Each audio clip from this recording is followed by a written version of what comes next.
د پکتیا مرکز ګردیز کې مو هغه کورنۍ ومونده چې د بېوزلۍ له کبله یې د خپلې 14 کلنې لور د پلورلو پرېکړه کړې. دا د امنیتي ځواکونو لیکو کې د یوه وژل شوي سرتیرې کورنۍ ده.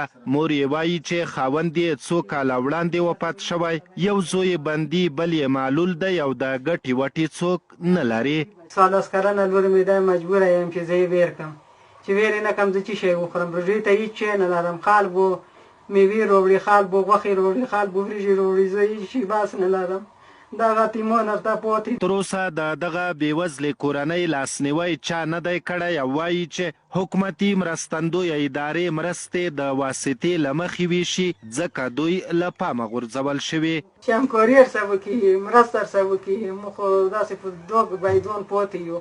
څه شی وکړو؟ مرستو والا ته چې ویر شو، عریضې ویر وړو، عریضې ورکې شي، مرسته نه رسه کړي. د امنیتي ځواکونو لیکو کې د وژل شوي سرتیرې دغه کورنۍ 9 غړي لري او وایي چې له څه مودې راهیسې حکومت د شهید امتیازات هم ځنډولي دي.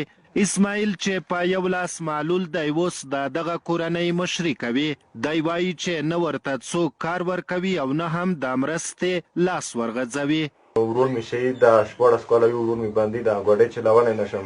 که ګاډۍ چلوم زخم کېږي لاس، نو زه څوک مې کار کوي نه شي. په پکتیا کې نه یوازې دا چې دغه بېوزله کورنۍ دې ته اړ شوې ده چې د خپلو پورونو پرې کولو، همداراز د خپل ژوندي ساتلو، د خپل خوراکي موادو د اړتیاوو پوره کولو دپاره خپله کوچنۍ لور پلوري او اراده ورته لري.